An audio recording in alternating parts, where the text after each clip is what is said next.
5, 4, 3, 2, 1. Incoming!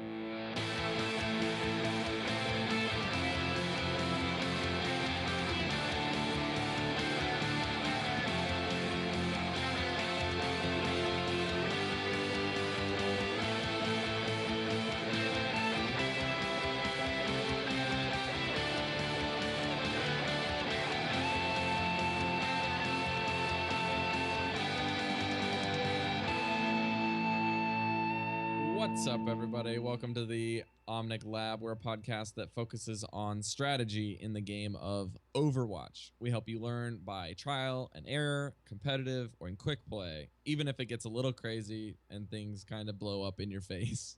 We'll brew you some team comps, some strategies, some tips and tricks on heroes. We'll even go a little bit deeper, like we will be doing today, to help you play better and equip you, the listener, with the instruments that you need to perform and better and gain a strategic edge. I'm your host, Rob May, on episode number 21 of the Omnic Lab. And joining me, as always, is Andres Gomez, the McCree Wonder. What's up? Hey, Rob. How's it going today? Just woke up early today, got my coffee, got my whole setup ready. I'm good to go. I'm ready for bed, so we must be on opposite time zones. We definitely are. Well, I'm here starting my day. Everything's nice and bright. Over there, you're just closing out, ready to go to bed. Probably a little tired. Yep. For those of you wondering, on a personal note, what we've been up to, Andres has been looking at some tech stuff to look at what the next step is for us on some technical equipment for the live show especially. And I've been actually just asked to be a assistant volleyball coach, I think, with the girls team at my high school that I teach at. So I've been pretty excited. I went to a practice match today. I got invited to another one, the 24th. So been really enjoying that, but it's a lot of fun. But working through an ankle injury as well as trying to do the mixture of English and bad Japanese to try to help the coach is very humorous. So I think Honestly, anyone would find it funny. that's probably a good way to start making new friends and meeting new people, though, because you have to put yourself out there, especially if you're in a new country, even though you don't speak the language. And probably like sports Yep. or outdoor activities are a good way to do it. Absolutely. Yep. And even tomorrow I'm going to go to one of the students that I met at camp with my wife. We're going to go watch hers do what they call sports day. It's kind of like a field day of sorts, but it takes all day Saturday, and they mix in teachers and students. It's a lot of fun. So we're going to go watch. We got invited to do that. Nice. But Andres, what are we talking about today? Today we're talking about Zarya. Only Zarya. That is it. We're going deep on strategy section on one of the most versatile tanks in Overwatch. We talked about doing another strategy section like we did on Lucio. A lot of people actually liked the episode we did on Lucio. We got a lot of positive feedback on that. So this time we're bringing you the Russian wonder Zarya. So hold on to your ankle weights, folks. We're going to go deep, and don't go in without a spotter. We got you covered. So 2 puns, too much, I know, but we'll get there. So before we jump into Zarya, we would like to do the regular section that I know that a lot of people really like about the show, which is what's going on with us in Overwatch. How are we playing? How are we enjoying it? How are we hating it? What's going on inside Overwatch? So, Andres, why don't you kick us off with just recap on placements and progress?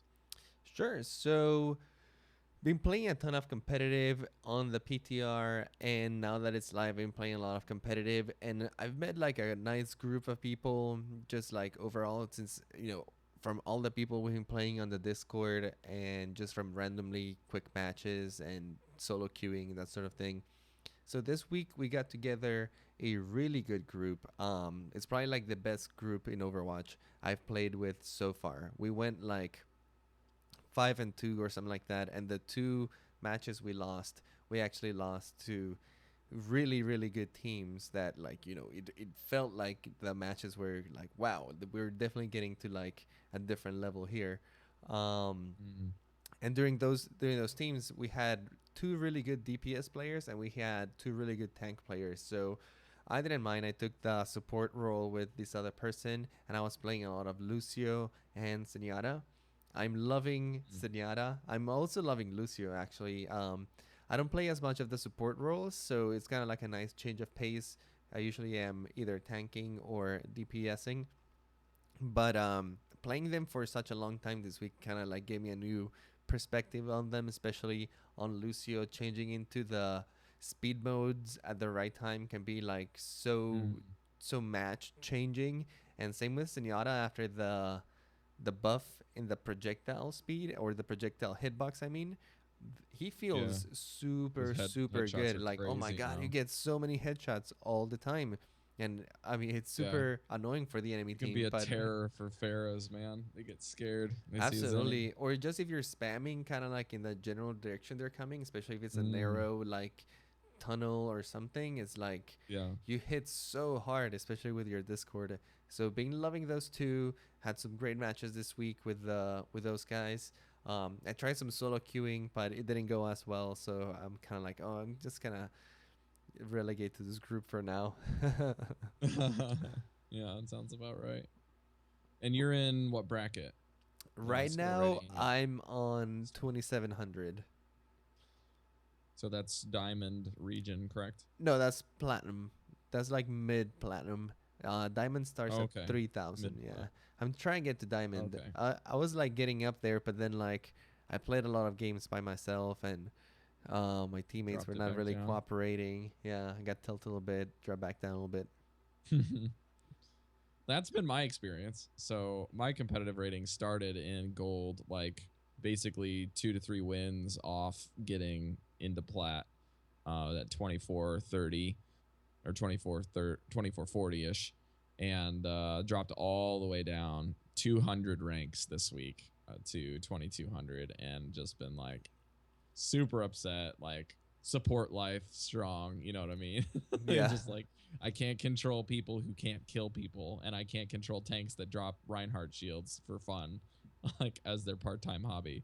So I don't really know what to do, and I've been looking at some really cool stuff, that we wanted to use this section to also promote a really excellent 5-minute video that the Overwatch Central guys Ryan and Miska, put together about the highlighting what each role is supposed to be looking to do, and then rearranging them as far as what the top priority of those things are. So I use that as kind of like the identification of, I usually can say like what category of issues that your team has can be, well, this is a tank problem, or this is a one person's carrying their team problem, we're not addressing this, or this is a support problem, or this is a DPS problem. Most of my games have always been a most of my games have been DPS problems, but I couldn't exactly like narrow down past that point. Like, what of the DPS problems is it? so So I've I I've think it's noticed that a really lot. gone. Oh, go ahead. I think it's a really good point, and I'm glad that you brought up the video. I watched the video. No, you posted it on our Discord today. It's a good watch. We'll link Mm. the video in our show notes if you guys want to watch it yourselves. But it's basically taking you back to the fundamentals, and I've noticed this a lot, especially in like the in gold ranking and like on platinum too, because for some reason platinum tends to be the medium range, so the bulk of players is Mm. either on like gold to platinum, like that range over there. So you find like this big group of people, of like people who really know what they're doing and just doesn't maybe have like the technical ability to just get out of there on their own, um, or people that are still lacking a little bit on the fundamentals. And I think that the things that you're saying, for example, your DPS not being able to kill anyone on the enemy team, sometimes has to do more with just like, hey, or DPS sucks and can hit anything. Sometimes it's more of, is the people on your team actually doing their roles right? Because sometimes when somebody's not doing their role right, everyone else cannot do their role right either, if that makes sense. Um, a good example of this is I see a lot of tanks sometimes during on that ranking, especially like the lower gold, that are scared of the front line. And their definition of frontline is a little bit skewed. Like sometimes their frontline just means standing in front of the supports, and that Right. is not always the case. Sometimes when you say frontline is no man, when we mean frontline is literally go and stand on their faces. We need you to like cross the line into enemy lines, and we don't want you to Yeah. go into the middle of the enemy team, but you literally need to be like right there in front of them, shooting at them, harassing them if you're the tank, so that they have Yeah, to this isn't shift. a Greek phalanx of like holding the line. This Yeah, is exactly. progressing to the front line, like moving the front line Yeah, forward. you This have is to not move the holding a front line choke. forward. You are the guy that you want the enemy team to focus on you, right? Like tanks have tools to Exactly. minimize damage to themselves. They can cover themselves. Sometimes like the tank will think, well, if I just stand here on the choke point and block damage to my team, then that's enough because then my DPS can like shoot at them and stuff. But most of the time, that's just not enough because if you're just standing there kind of like still, the enemy team, the only thing they have to do is just spam things at you until your barrier or shield or defense matrix falls, and then you're kind of like in the same spot. Your backline hasn't advanced. Everyone's kind of like stuck at the choke point. So as a, for example, as a Basically, tank, like, go ahead. Sorry. yeah, I was just gonna say that you just have to be kind of like in their faces, grab their attention, be very disruptive. Once you do this, you open a lot of space for your DPS because now all of the attention has shifted into the tank and they're trying to get rid of the tank. So suddenly your McCree and your Farah can actually poke out and deal a ton of damage. Maybe their DPS is distracted firing at the tank, so they can actually kill the enemy DPS because of this. Now the supports can maybe advance a little bit and they're not being focused themselves, so they can do their support thing a lot freer. Same sometimes with some of the DPS. Sometimes they don't assume their role right, and they assume that they should be flanking all the time, at all times. But when this happens, it turns out that maybe their tank is doing their job, and he's getting into the enemy's line face, and he's like, "Hey, I'm here. Shoot at me." But it turns out that the enemy team just shoots at them, and they have no like DPS support to put pressure back. So the initiation of the tank kind of like gets wasted at that point because your McCree Mm. was somewhere else flanking who knows who, and your team had like no pressure at that point. Right, right. Tanks need to not be like a nervous boyfriend. They need to not be afraid of commitment and commit to the point and the objective instead of sitting their butt on a choke and holding up the shield or saying, I'm dying every time. This is a support problem. You know, something like along those lines are very, very common. Absolutely. So, Same with the um, support. Sometimes the supports miss their role as well. Like sometimes mm, as a support player, you want to create like a safe haven in the back line, right? Basically a place where your tanks and your DPS knows that they can fall back on, they can get healed. It's kind of like home base, right? Like the front line yeah, is like a shit show. There's like bullets flying around. You can get killed by accident by like a random like Junkrat grenade or something. mine, fair Yeah, rocket. there's like Yeah, everything flying around in the front line, right? So that's kind of like where you want your tanks, people who can soak a ton of damage. But eventually, your tanks are gonna have their abilities on cooldown, their shield's gonna be down, and they're gonna have to retreat. So being able to know that your DPS is or your support is back there and having that like support line is great. But what happens is that sometimes you gotta know where that that pocket is. yeah, or sometimes the tanks goes in, right? And there's like a leeway of time. Like the tank can actually take some damage for a certain amount of time before it becomes like really dangerous. Dangerous. But sometimes like the supports in their mind of like, no, I need to be healing everybody. Like Mercy will charge after the Reinhardt to try to heal him, or like Lucio will go behind him to be like right next to him, rather than trying to be a little more in the back where he can be healing everyone at the same time. And maybe they get killed really early in the fight, and now your tank has nobody to fall back on, and your DPS have nobody to fall back on. So it's like the fundamentals should be really clear in your head of what you should be doing at all times, whether you should be pushing, whether you should be retreating.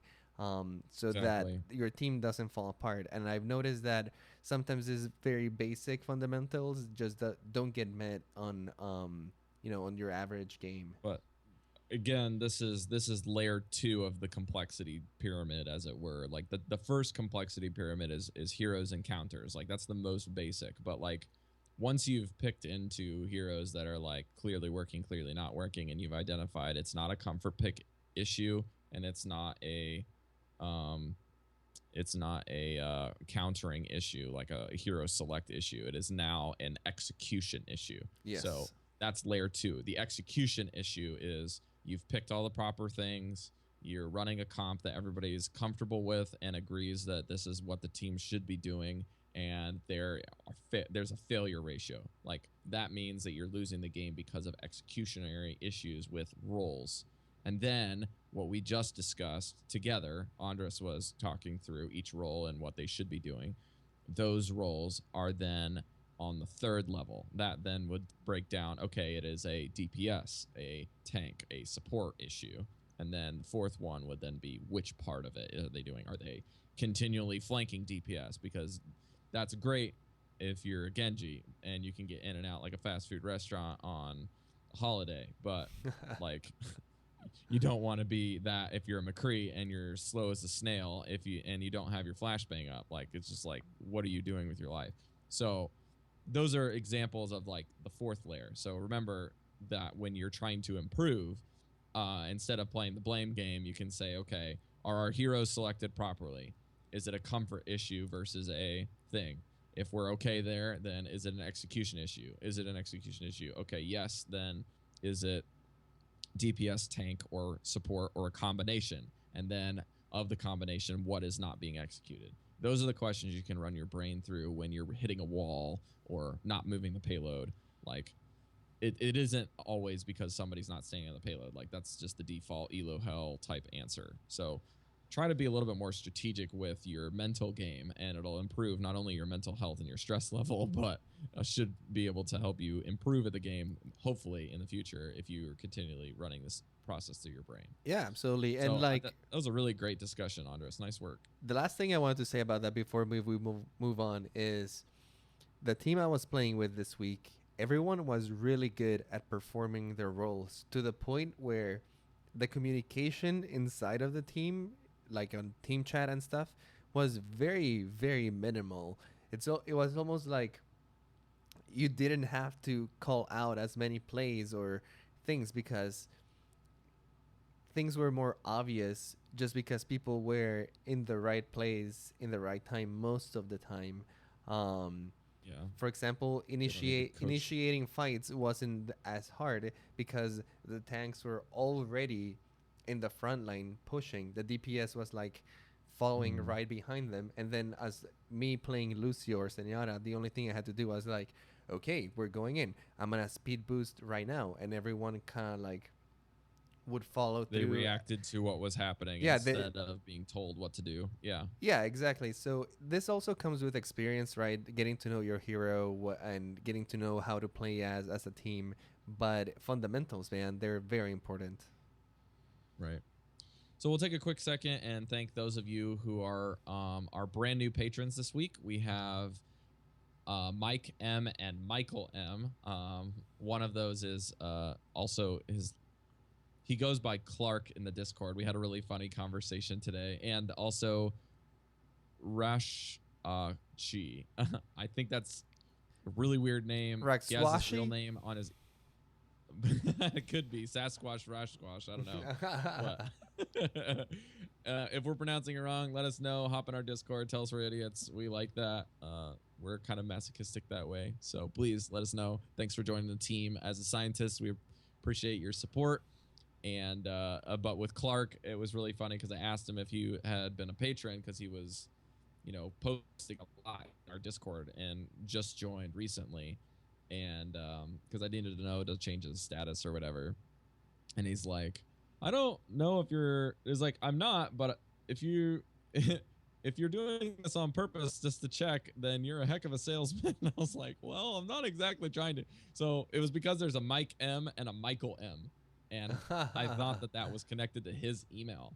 And then like as we're talking, he's like DMing me. He's like, "Oh, by the way, I just subbed to your Patreon." I was like, "Oh my gosh, thank you so much for that." But it Nice. was kind of Well, just it a worked out. shocker. I kind of sold him on it, just like asking him a random question if he was the same guy. That's hilarious. So good to have you guys on the team through confusion or clarity. It's always good to have new people hanging out with us in the Discord and on our Patreon. Absolutely. But let's talk Russian. Let's talk Zarya. Let's talk shields. Let's talk tanking. Let's do it. Let's do it. Okay. So we're going to cover a few basic pieces. So I'll break down what the pieces are, and then Andres is going to go into what he has really worked alongside one of our listeners and cohorts in the fray of competitive fat cake. But he has helped break down this into the gameplay, which is like the role and why you pick Zarya, what the abilities are, and then we're gonna kind of talk through each ability and like what situations you want to use them in, and then we'll wrap up with can be weak to counters or what Zarya excels against. Okay, so that's the general consensus, but we're gonna start with why pick Zarya and what is her role. So Andres, take us away. Yeah, let's start with this. Yeah, like you said, shout out to our friend Fat Cake. He's a friend in our Discord. He's been super active over in the community. I've been playing with him a lot. He's a great player. He plays tanks almost exclusively, and he is really good with them. So shout out to him for helping me put this guide together for you guys, and hopefully you guys get a lot from it. All right, without further ado, let's talk about Zarya's role. So the best way I would describe Zarya would be as a support tank. In the tank category, I think that there is kind of like pure tanks like Reinhardt or I would say Reinhardt is kind of like the purest tank just because the sheer amount of damage he can block for himself and for his team.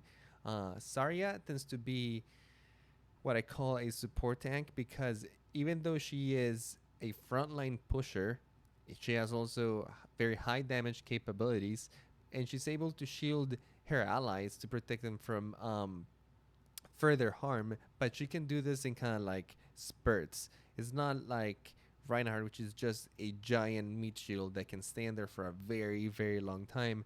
Zarya can kind of do it in kind of like this little spurts. So sometimes even if you're running Zarya just by herself, it sometimes is not enough to just cover the entire front line, not like a Reinhardt. So she kind of tends to be best played alongside another tank, and that's why I like calling her a support tank. So if you are used to like other terminologies, like with League of Legends or World of Warcraft, a support tank would also be called what they call an off tank or a non-main tank for the basics of the language. Exactly. She is a very tanky character, but if you're using her just by herself as a tank, she can sometimes fall a little flat. Well, like Reinhardt, sometimes you can get away with just running a single Reinhardt as your only tank, and they can sometimes work. She has one of the strongest crowd control abilities in the game, which makes her very unique. And her tanking style basically works around shields because more than half of her health consists of shields. She's able to regenerate by herself while out of combat very quickly. So you kind of want to be playing with this health regeneration, right? Be in the front line. Once you get low and your shields go down, you kind of want to come back a little bit, let your shields regenerate, and then you can go back into the battlefield. It's kind of like this dance, and the timing of Bob a dance. and weave, man. Yeah, the amount of time you can be out in the front line is something you get to used to with experience and knowing how much damage you can take. She's also has a really good like short and range attacks, which make her very versatile. She can deal a lot of damage up front, and she can also reach very far away.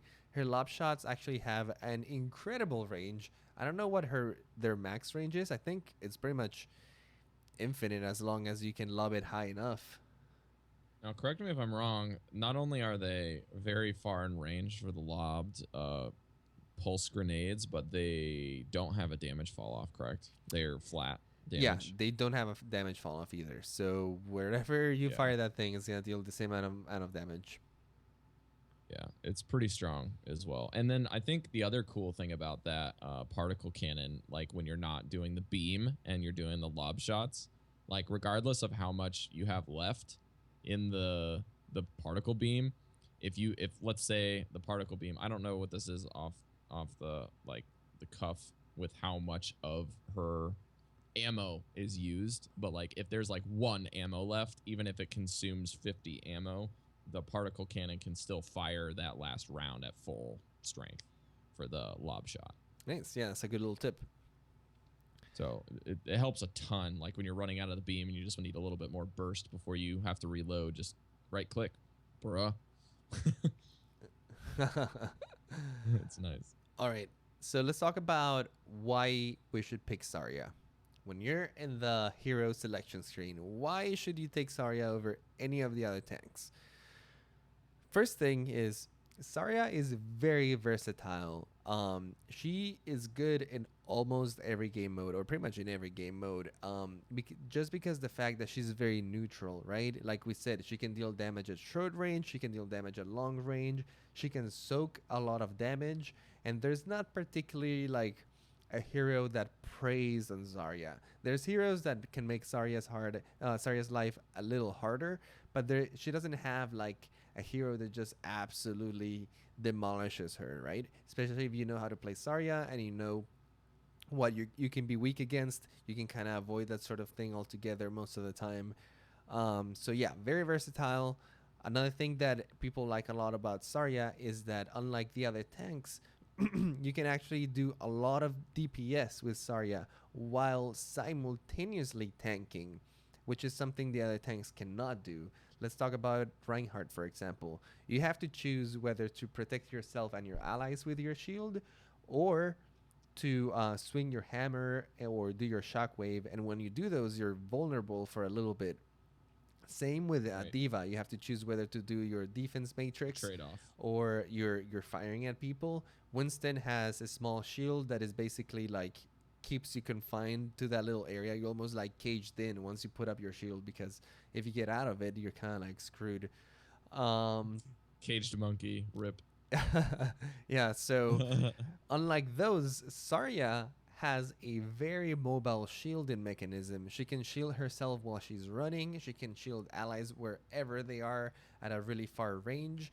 And even though the shield only lasts 2 seconds, the shield absorbs a lot of damage if you time it right. So you can be very tanky. Ultimates especially are super frustrating. Yeah. To like completely just disintegrate those with a little quick shield. Absolutely. And just because of this fact, you can deal a ton of damage while still moving, and not counting the fact that when Zarya is fully charged, she is very scary. She's one of the highest damage dealing heroes in the game once she's fully charged. So she's nothing to cough at or just ignore. And because of this, really skilled players who know what they're doing can actually like hard carry a game just with a Zarya. Right. Aside from that, I do want to mention Zarya does excel at attack and King of the Hill maps. Not to say that she's bad at defense, because she can also work very well at defense, but just the nature of her kit usually drives her to be very aggressive. You want to usually be playing Zarya in a very aggressive style, like we said, kind of like getting in the face of the enemy heroes, because this way allows you to pop your barriers kind of like on your own terms, right? Like if you're the one who's getting in their faces, you can usually kind of like predict when they're gonna turn around and start hitting you really hard. So that's when you can pop your shield, or you can pop the shield into an ally that's right there with you in the middle of the fray, and it makes you very highly charged all the time. On the other hand, when you're playing a more like defensive game, when you're in defense, you're playing a more reactive game where you're not necessarily trying to like get into the enemy's face all the time, but you're kind of like waiting to see what their strategy is, and then you're reacting to that. And just because of that, the enemy team has an easier time ignoring your shields, or there's a lot more downtime between fights, so you tend to be at a lower energy rate. Um, and same with her ultimate. Her ultimate tends to be a better initiation tool than a reactive defense tool, just because her ultimate doesn't really paralyze or stun.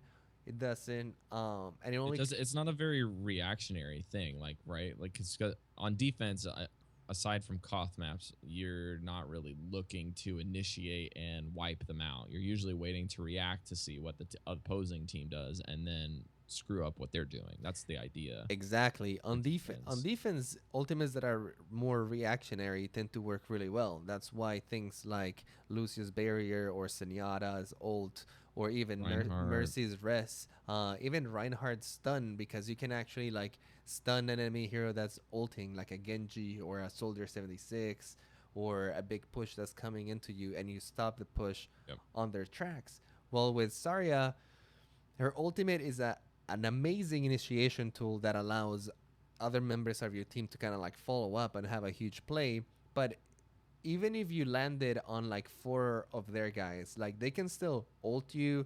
Some of them can even still get out of it, right? Like Reinhardt can charge out of it, Reaper can shift out of it, Diva can fly away, Genji can dash away. So it's not like a foolproof defense, but more of a Sure. playmaker, if that makes sense. So just because Yeah. of these two reasons, one, Zarya wants to be very aggressive, and two, her ultimate is very kind of like initiation like. She tends to be amazing on attack and Koth maps where these two things are like super needed, and then tends to be slightly less desirable on defense just because sometimes there's a little better picks on those occasions. Not to say she's bad on defense. A good Zarya, especially if she can time her shields right and protect her allies, can be invaluable on defense, but just a little food for thought there. Never underestimate the power of a comfort pick if you want to or like playing Zarya.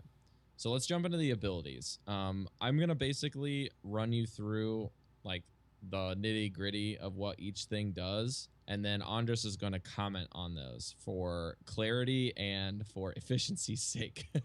That way we can kind of get through this and you're not bored to death, as well as getting to the key elements as to why we're going over each of the pieces in order to help you understand better how to efficiently use each of the abilities. So first one is her gun. So the gun is called a particle cannon, and she has the particle beam and the explosive charge. That is a particle beam is the primary fire, left mouse button, and then the explosive charge is a secondary fire, right mouse button.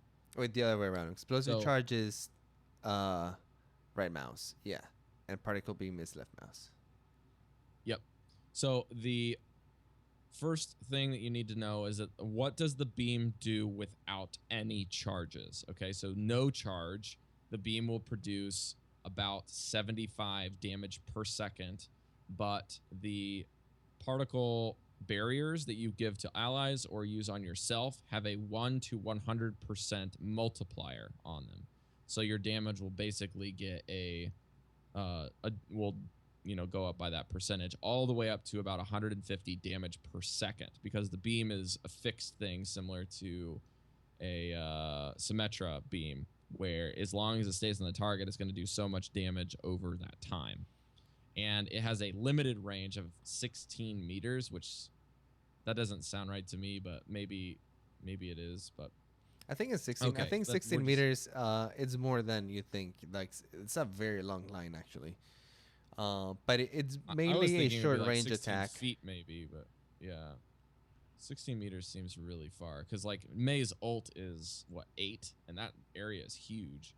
So but yeah, like it's relatively close range. It feels close, but like the more you play Zarya on that training area, like Andres is saying, it's very deceptive as to how long this beam reaches. It's pretty far. And then the explosive charges will run about 45 damage on vanilla 0 cost or 0 buff Zarya. But then you can get these suckers to hit for 95 a round. So you can up 2-shot 200 or almost 2-shot 200 HP heroes with it. And these are lobbed grenade rounds. and each round has a very large blast radius around the initial shot. So, Andres, how do you use these two together when you're fighting, and when do you use one versus the other? Let's talk about that because her weapon kit is very interesting. It's one of the only heroes that, or one of the few heroes that has two modes of fire, and which makes her very interesting.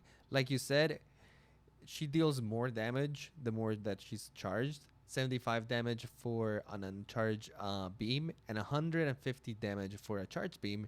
And for the charges, 45 damage for uncharged, 95 for charge. So if you think about this, a charged charge kills any 200 HP hero in basically 2 hits. Any hero that has 150 HP, basically you deal like 2/3 of the damage just with one of these grenades, and you can spam these suckers like all day long with her. Basically, It's like Junkrat. yeah, basically with her attacks, you kind of want to pick and choose depending on the situation, but you kind of want to use a hybrid of these two modes. It's not necessarily like you have to use one over the other. The best Zarya players are actually constantly alternating between both of them, but generally the beam, your left mouse button, works better in close range against big frame targets. So we're talking about things like tanks, Zarya, or maybe even better, Diva, Roadhog, Reinhardt. These guys that have like really big frames, and it's a lot easier for you to kind of like keep the beam on them and kind of like chase them around with it. It's super, super effective. One thing that you have to keep in mind is that the beam is single target. So even if there's like a bunch of heroes cluttered up together, it will only damage the first target that it hits. So on the other hand, your right mouse button, your charge, you want to be using it when you are firing at targets that are far away, targets that are cluttered up, so you can actually hit several of them at the same time, or small targets with high mobility. So we're talking about things like Genjis, Tracers, Pharahs, people that can move a lot and very fast. Your right mouse button can be really effective, especially if you aim it at the ground, kind of like predicting where they're gonna go. Like Rob Or said, for a little bit of extra burst, right? Like if yeah, somebody's running on that beam and just need just a little bit more, you just hit them with that right mouse button and blow them up. yeah, absolutely. And like you said, the grenades, the charge grenades, have a little blast radius, so that can help you a lot, especially to hit those targets that are small and moving a lot. If you just aim it in their general direction and they explode near them, you will still damage them, even if you don't directly hit them with your shot. So just to like recap that, your beam, use it for close range, big frame targets. Your lob shot, grenade, use it for high mobility, small frame targets, and to spam at big groups of people so you can damage several people at the same time. And remember, this weapon does 0 headshots. Just like Junkrat's kit does no headshots with the grenades. The grenade rounds or the beam do not do bonus damage for it. So if you're struggling with the aim as far as getting headshots versus body shots, do not fret. You can play Zarya fine just by hitting them right in the body. So shooting people at their feet will do the same amount of damage as if you shoot them in the face. You definitely don't need headshots with Zarya. She does plenty of damage without having to do critical hits. Yeah. That's right. All right. So how do you get charges? The first way is by barrier on yourself, and the second way is to barrier your allies. Now, these barriers are they will not last for a long time, but they will absorb all of the damage up to a cap of 200 health, which is a freaking crap ton of health. So the important thing to know is that the projected barrier, or the barrier you can give to your allies, has a shorter cooldown than the one that you can put on yourself. So you will almost always know when to use the one on yourself because you're taking the damage. So we recommend, please turn on, like Andres is going to be saying here, turn on your allied health bars. Just turn it on. It's helpful.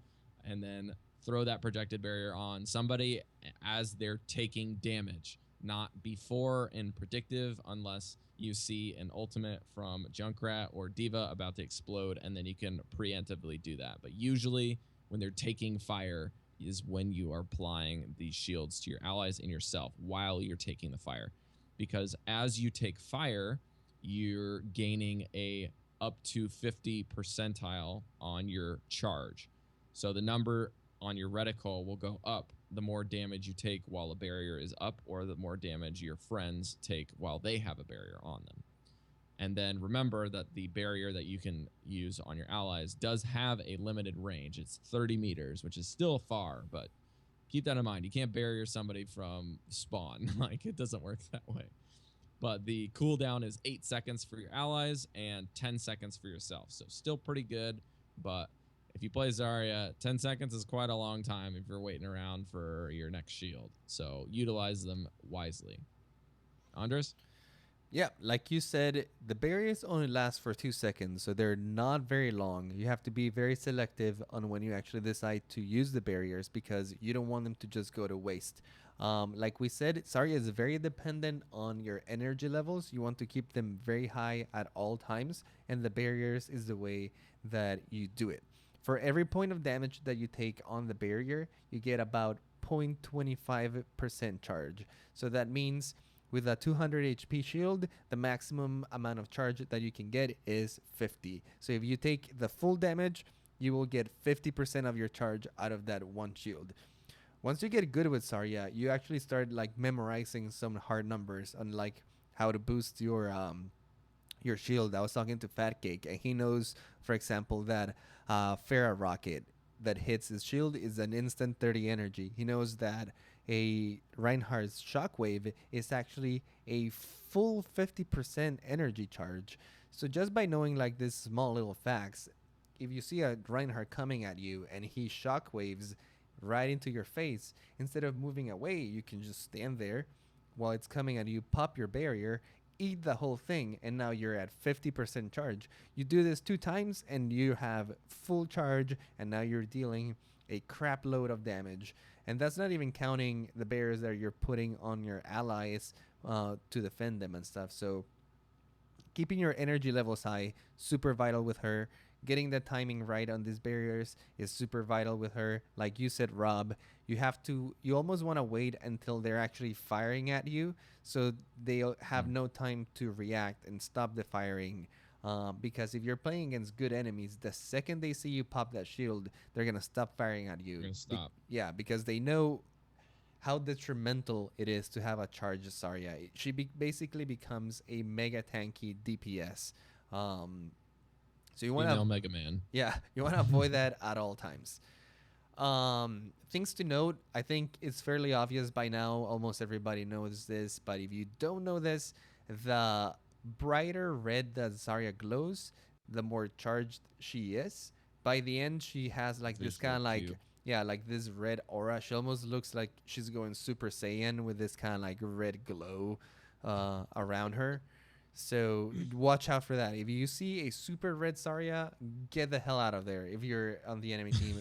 Or call out to your enemy team and be like, guys, this Zarya supercharged. Kill her right now. Like, that means put the Discord on her. Everybody turn around and everybody fire at her, or she's going to completely destroy us. Can a brother get a Discord? Some little things to note, like best targets for your barrier when you're trying to shield your allies, and things that you should be looking out for.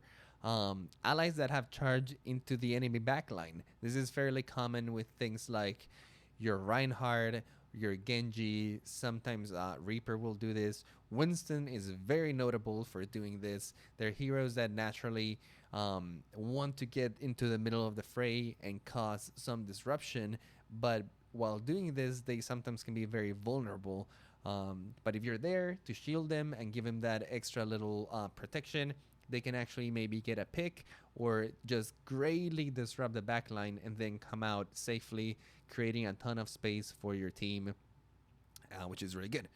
Also, allies that are currently being focused by the enemy, like Rob said, wait until the enemy actually focus somebody and starts firing at them, before you put on your shield. You have to be kind of in the lookout for this. Like, be very attentive on who is getting the jump on your team, right? Um, if like your McCree is That getting Reaper run is hitting your down, mercy, please. yeah, or the Reaper is Please like save me. flanking somebody, turn around, shield that person, and that gives them so much time to breathe, find an out, or let their abilities reload, and then they can turn around and kind of like kill them. Can definitely turn the tide of battle. You also want to keep an eye out for allies that are getting off an ultimate. There's a lot of ultimates in this game that take a little bit of channeling or just a little bit of time to actually get off. To mind comes, for example, McCree, Farah, Roadhog. Who else sometimes needs? Genji's has the wind up. Genji, for example. Ultimates that take some time to develop to have their full effect. Adding a Zarya shield to them can make them incredibly powerful. There's nothing worse than watching your Farah fly might and high up in the sky, ready to rain justice from above, just to hear her go, just, and then fall dead to the ground before she even like finishes. Very important to get the timing right on this too. Like, you have to wait till she's 2 seconds. yeah, like once you hear her say justice, like once she's getting like to the T, that's when you want to like start aiming the shield at her. Not before, not after. If you do it like after the T, she's most likely dead by that time. So you have to be very mindful of your timing with this. What happens when you're stationary for too long in Overwatch, folks? So yeah, if you watch your McCree or your Pharah ulting and stuff, throw a shield. They'll very much appreciate it. Couple other situations. These are a little more subjective. But for example, when an enemy Roadhog or an enemy Reinhardt pin your ally, they pin it or hook it. Mid hook or mid pin, you can still shield them, and if you do, you will save their lives. And one, you'll look like a badass. First of all, second, your teammate might be a little confused because they're thinking in their head they're going to a sure death, and suddenly they're not. They're not dead yet. Yeah, suddenly they're like against the wall and Reinhardt, and they're still like full HP, and like they kind of scratching their heads for a second, like, wait, why am I not dead yet? And the Reinhardt is kind of like looking at them the same way, like, why are you not dead yet? So it can be like a really cool moment. Keep an eye for those.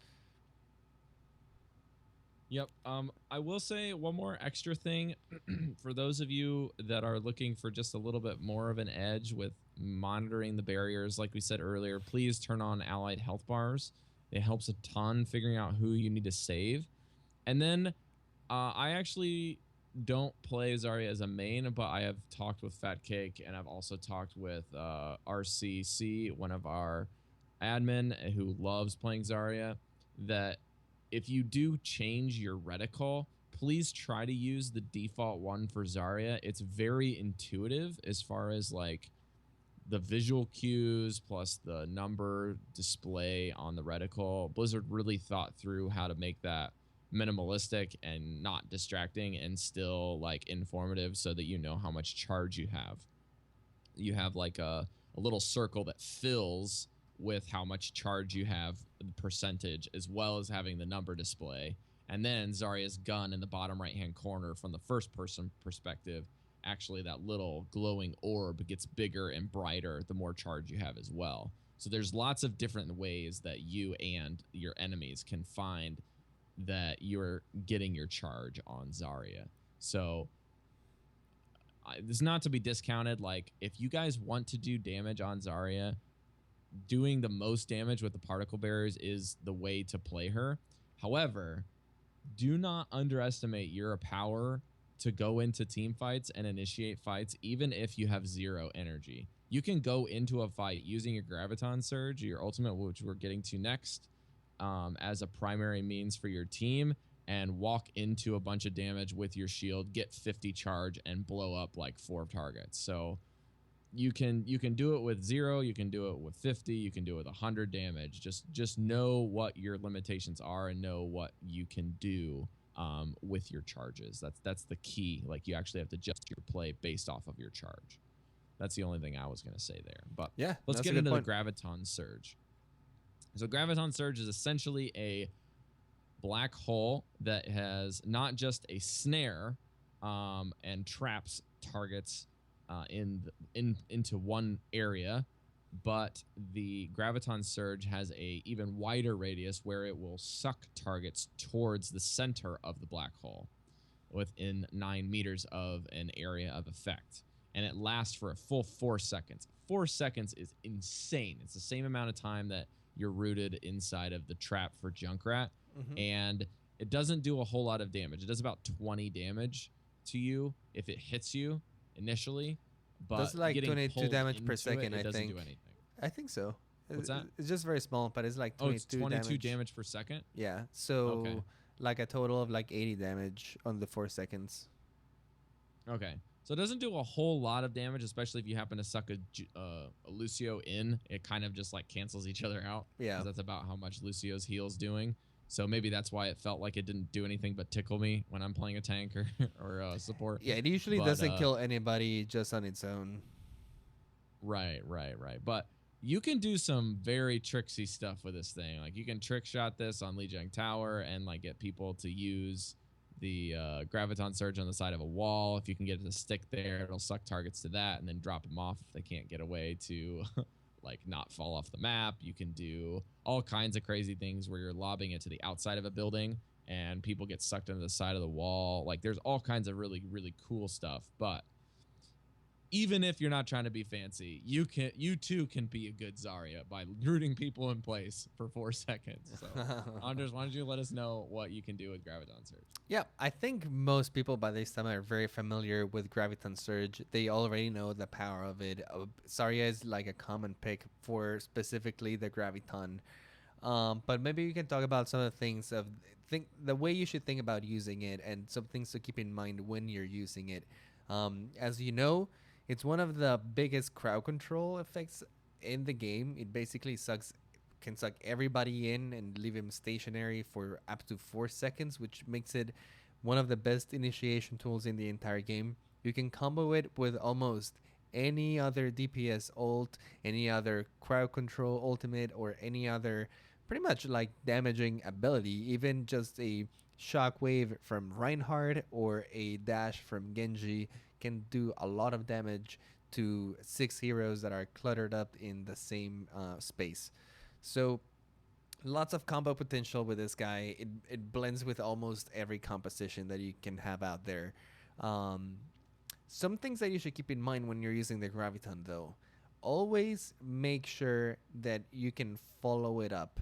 There is nothing worse than using a Graviton Surge to escape a team fight, or if you're by yourself, or if nobody else in your team has the health or any ultimate to kind of like follow it up.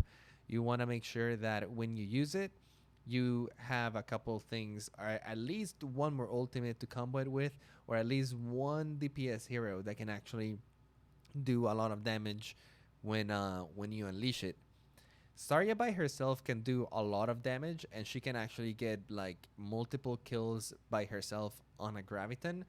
But when you do this, you have to keep some things in mind. One, make sure you have a high charge. Make sure that before you throw the Graviton, you already have a lot of charge. And two, make sure that you're fully loaded before you throw that Graviton, because there's nothing worse than throwing your Graviton and then immediately having to reload, wasting like half of the duration of it, and then you can only get like 2 hits, maybe 3 out, and not get the kill that you wanted.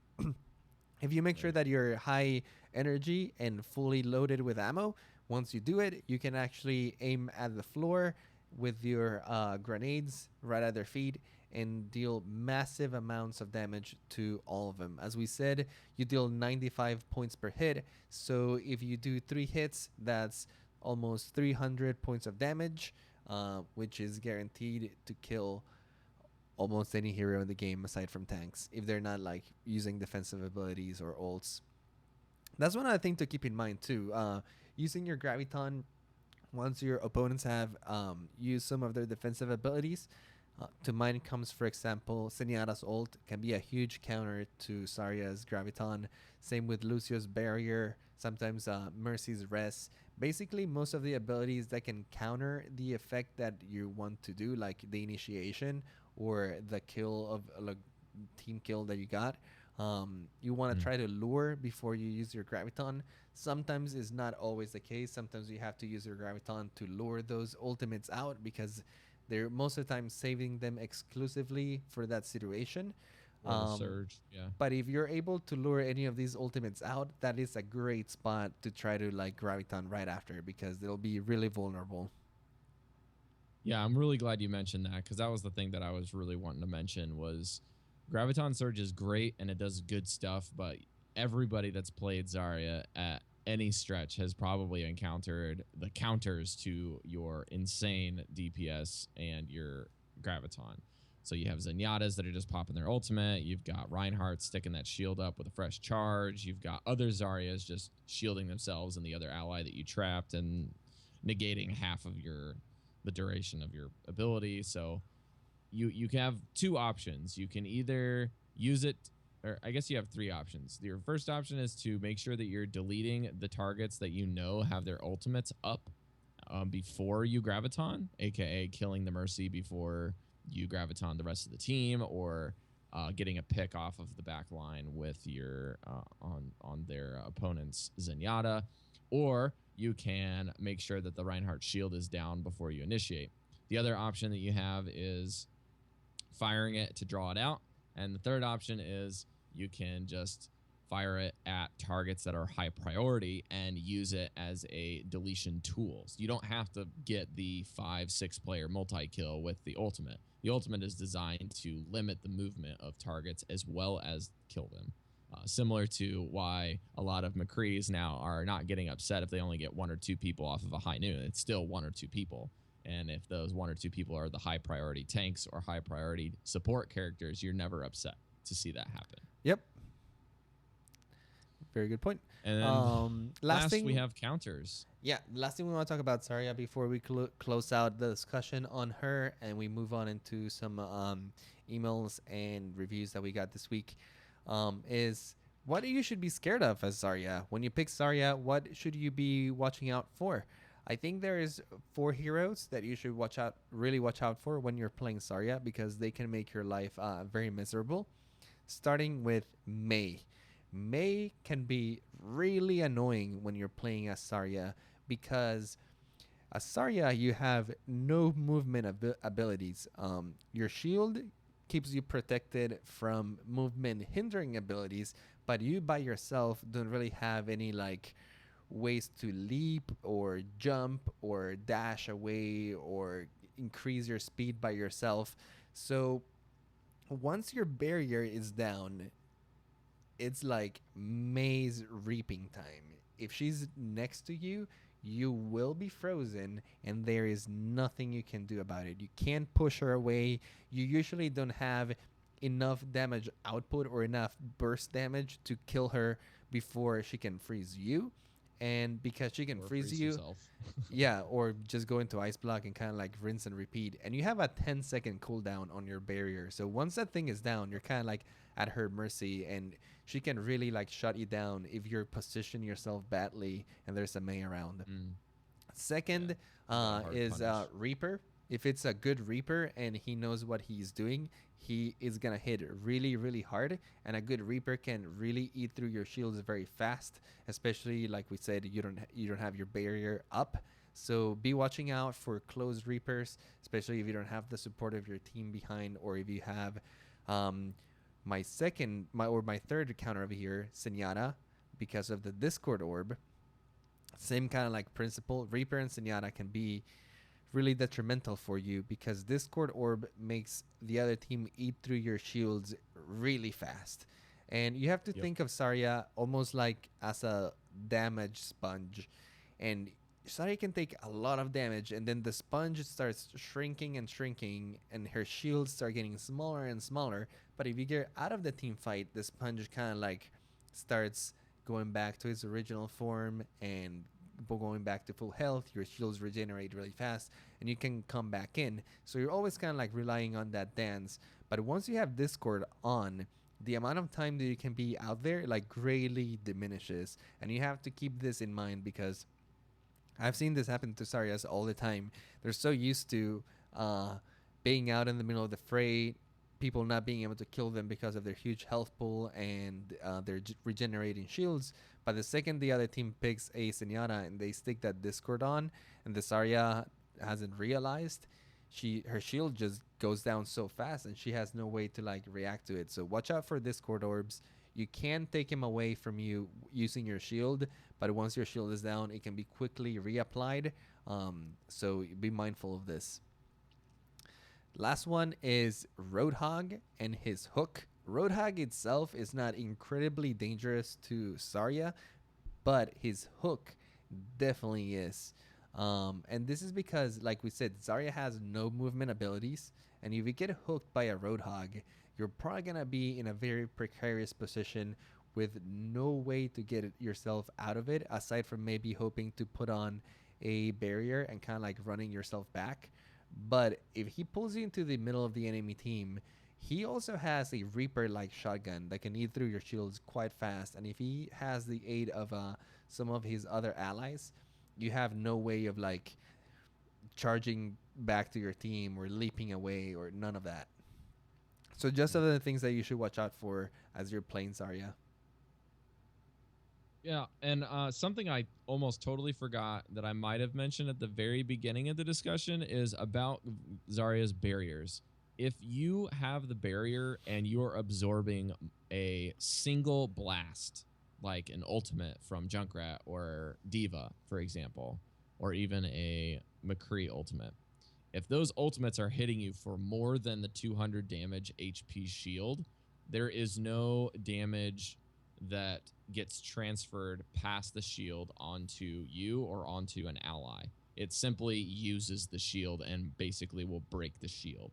So even though Junkrat's ultimate does, like 500 damage or something insane, it will just break the shield, give you 50 charge if that's what's up or on your ally, if your ally is the one that's shielded. That's a very good point, and I'm glad you brought it up because yes, that is one of the strongest like advanced tips that I guess you can give to Zarya players.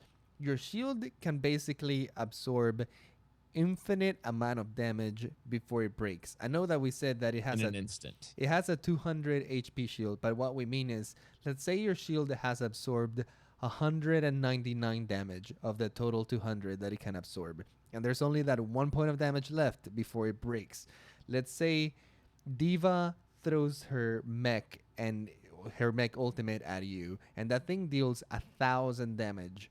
As long as you still have that Ridiculous. 1 point left in that shield, that 1 point will absorb the 1,000 damage from Diva's mech. As long as Diva's mech explosion was the thing that breaks the shield. Does that make sense? Shield. Yeah, as long as that's the thing that breaks the shield, it will absorb it. So this works with Diva's ultimate, Junkrat's tire, any of Hanzo's arrows, any like Widowmaker, snipe shot, basically anything that's like a single target, or not a single target, but a big burst of damage. If you time it right, you can eat the whole thing. So, for example, you'll see very good Zaryas kind of like stand their ground when Diva sends her mech in. Like, Zarya doesn't even flinch. As long as her shield is up, she'll stand in front of that freaking mech. And she can even do this to an ally too. Let's say an ally that didn't have time to like go find a corner or something. She can immediately put shields on both of them right before it explodes. And after the explosion goes, they're both still standing on the point. Sometimes they'll even eat the thrown mech, so that the mech stops at a certain point with the particle shield as like as a body block. It's really good tactic to do when your shield's up. But let's kind of conclude our discussion by doing a quick recap. So Zarya is a off tank, not a main tank.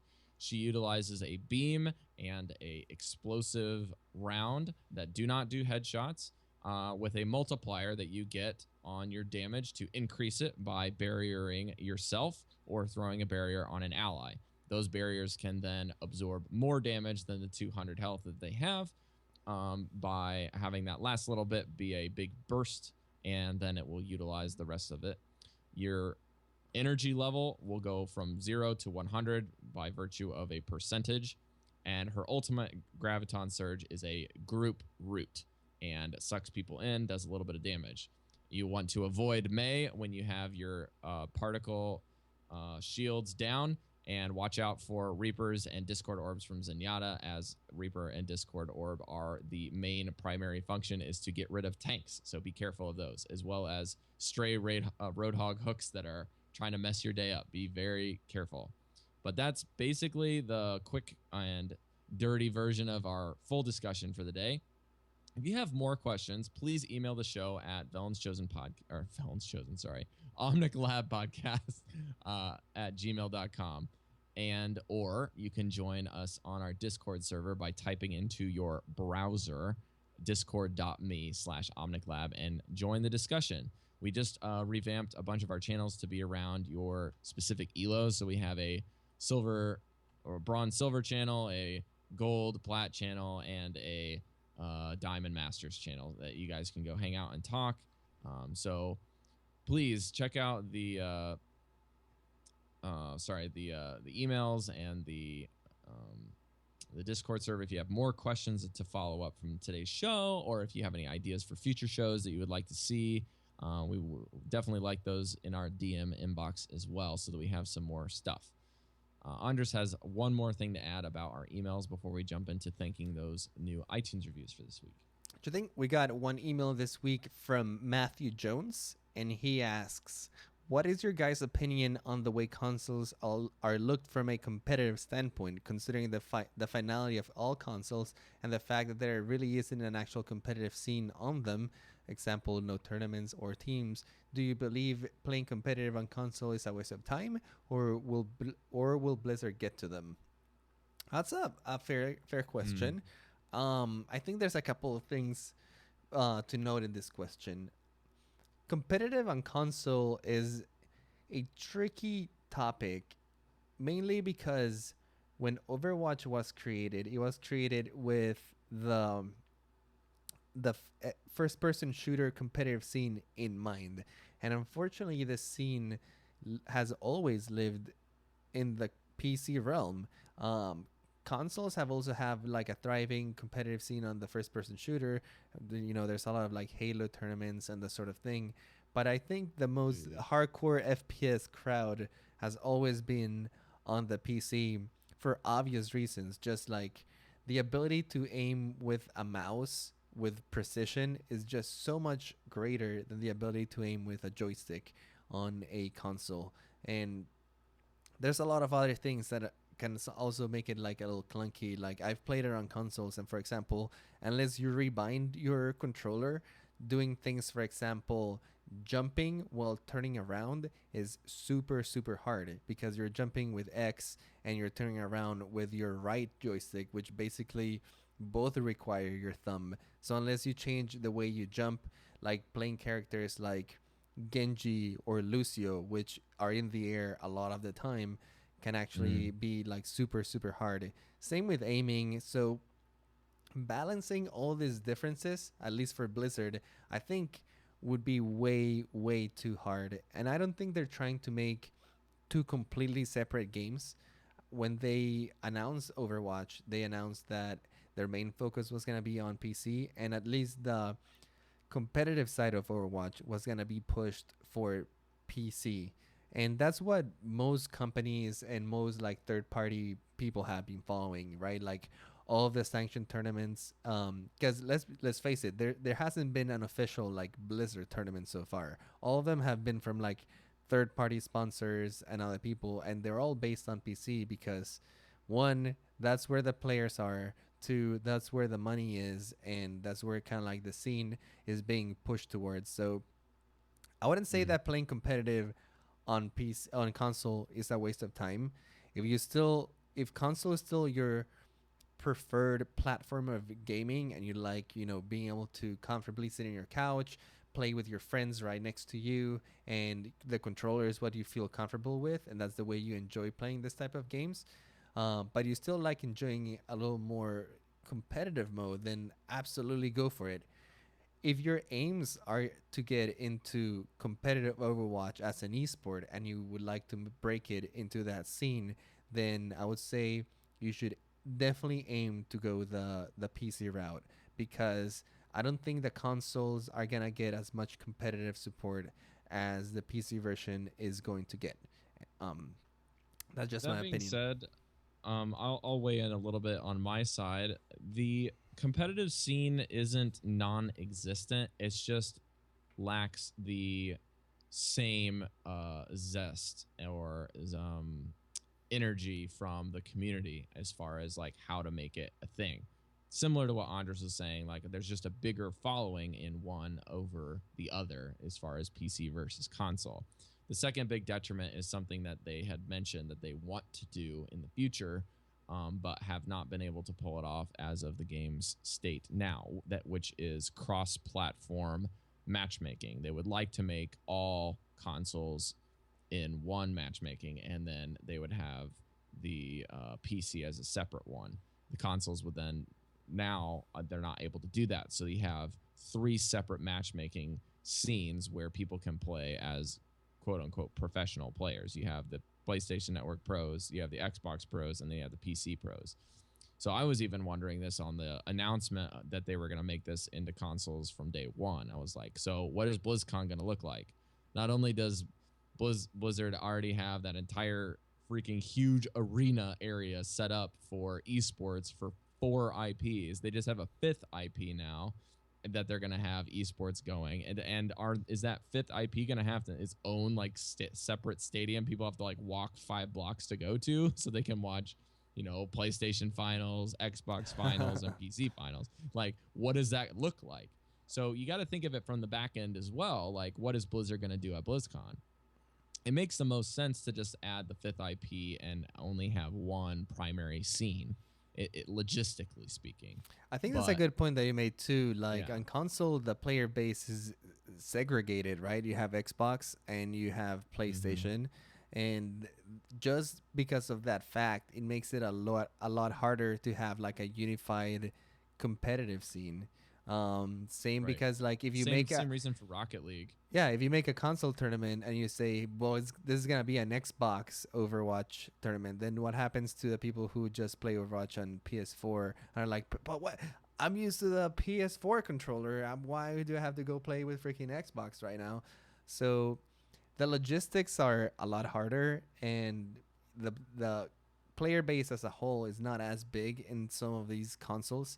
So like we said, playing competitive, just like going into ranked mode, I think it's still very valid inside of the console, especially if you want to play with other people that are a little more serious about their rank and want to play a more of a competitive Overwatch.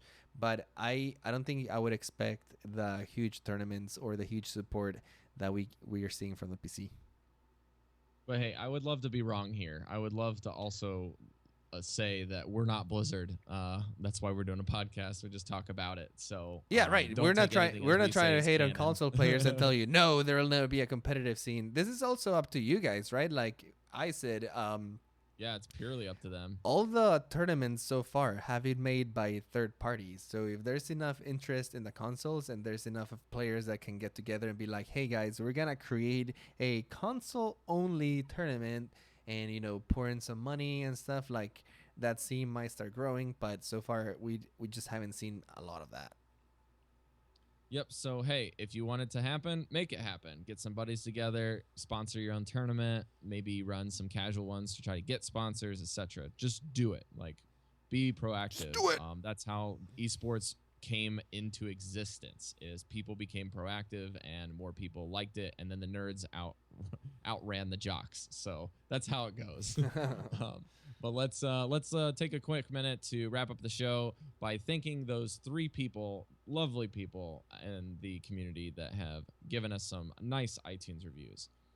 First, we have one coming from The Hallowed that says, DVA out. Great insight and community involvement in the formation of your podcast. Just started watching, and I can't wait for the next episode. Thanks so much, Hallowed. We appreciate that review. We also have one from Mike C. or Clark in our Discord server. He says, top tier podcast for newbies and for vets. I picked up the podcast just starting Overwatch, and it was very easy to understand what they were talking about. A lot of the shows will go into some form of esoteric details and just sort of assume that you know what they're talking about. But Omnic Lab takes those extra few seconds to explain just what they're talking about to get you on the same page. That's what separates this show from the rest. All in all, it's a great podcast. It's a great quality, and it will probably be my go-to podcast for everything Overwatch in the future.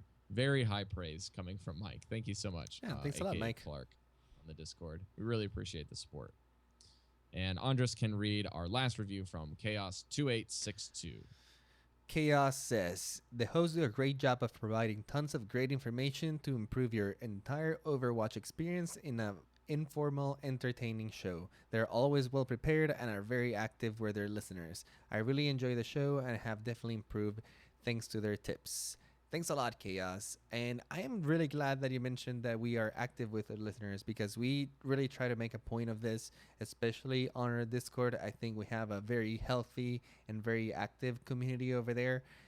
It just keeps growing every week, and we really enjoy talking with everyone over there. We try to play with as many people as we can from our Discord. So if you guys want to get a little more involved with our community, want to get into like direct contact with us, let us know what you would like to hear in the show, have some suggestions. We've already have a lot of good listeners that have just popped their heads over there and volunteer to help with like show notes, just playing with everyone and kind of like being just huge help, sharing information and tips over on the Discord. It's a really awesome community, so I definitely encourage you guys to check all that stuff out if you haven't out yet and you're interested in that sort of thing. Yes, and again, thank you so much, Fat Cake, for helping us with the Zarya guide, and the Overwatch Central guys on YouTube, Ryan and Miska, for your excellent roles and responsibilities video we used as a main point of discussion today. If you guys want to talk more about that, you can also, again, jump in our Discord, or you can go into their comments section on the video that we linked. Please go discuss, give them a like, give them a favorite, throw them a sub, show them some love. Those guys over at Overwatch Central are doing some very excellent and high quality work. So if you want to find the Omnic Lab anywhere and everywhere, you can find us on Twitter, Omnic Lab, on Facebook with the same tag. Discord.me/Omnic Lab is our browser link. Or again, browser link, not Discord link. You have to go to the browser to get it. If you want to throw those emails, you got omniclabpodcast@gmail.com. If you want to share the show by word of mouth or by hard links, we have links for our iTunes, our Google Play Music, and our RSS feed. You can find our website and our sweet merch over on omniclab.com. As you can see below us, if you're watching on the video, we just finished editing this because for whatever reason, we kept forgetting to change to our new stream that said omniclabpodcast.com, which was like old news. So that is not the right website. Go to omniclab.com. If you want to check out our stream, we've been streaming pretty regularly on Saturdays, on Saturday morning around 9:30 a.m. Eastern time, and Japan time, good old 10:30 p.m. So if you guys are in my time zone, which there are like two of you, that's about what time we've been trying to stream. You can check us out there. If you want full show notes past the website, you want to see kind of like the big monologue that we do in our prep, you can check it out on our Google Drive link here in the show notes at the website. Patreon.com/OmnicLab is where you can throw us a little bit of a tip. We're actually, Andres and I are talking in the pre-show about kind of reworking it to be a little bit easier and more crisp on like what you see is what you get on the Patreon, and kind of like making it a little bit more basic. Because Patreon's not really about the perks. It's kind of like supporting who you like to support.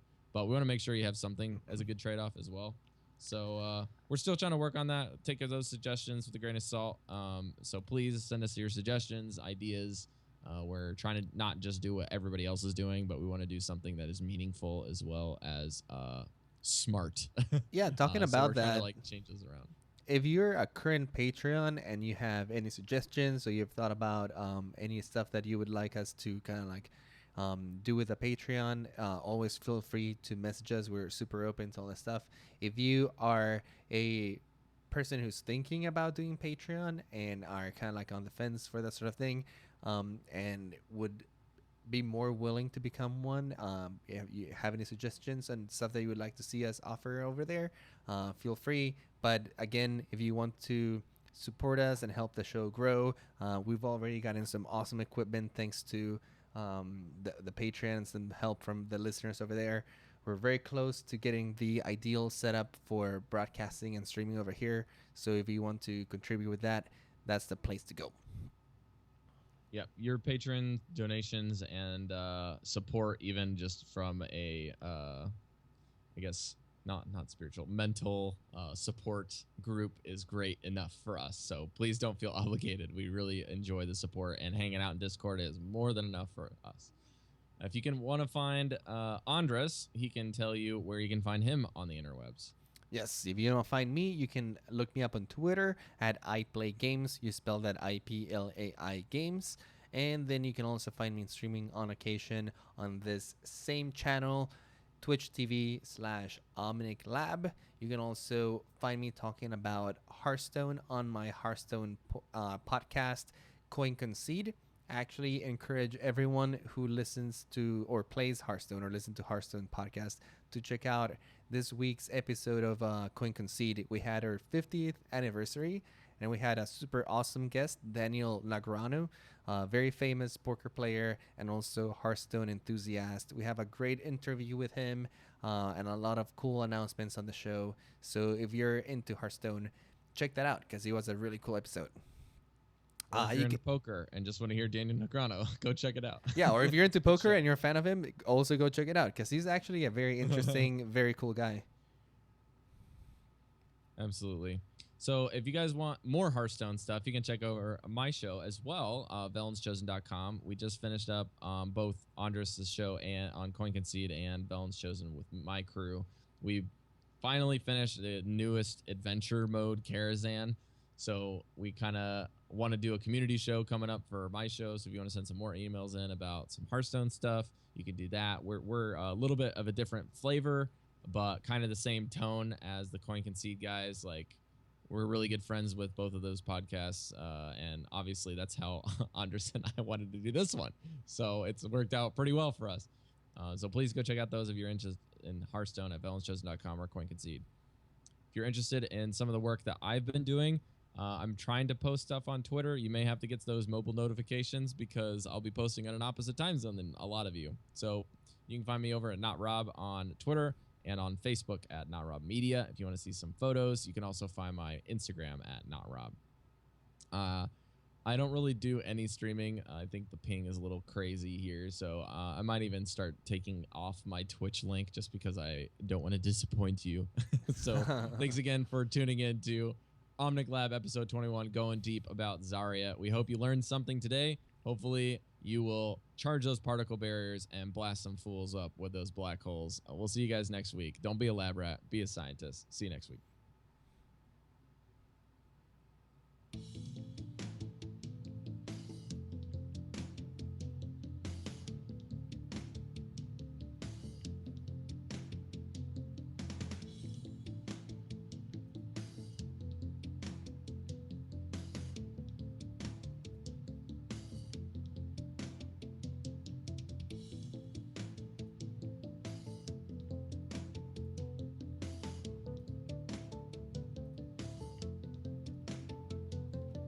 I have nothing more to teach you. The rest you must learn for yourself. Walk in harmony, my student.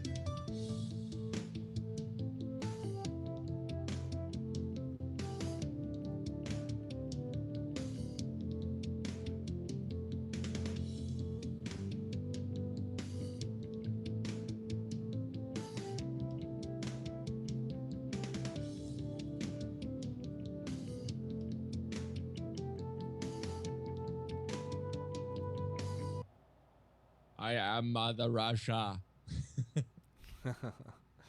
Nice.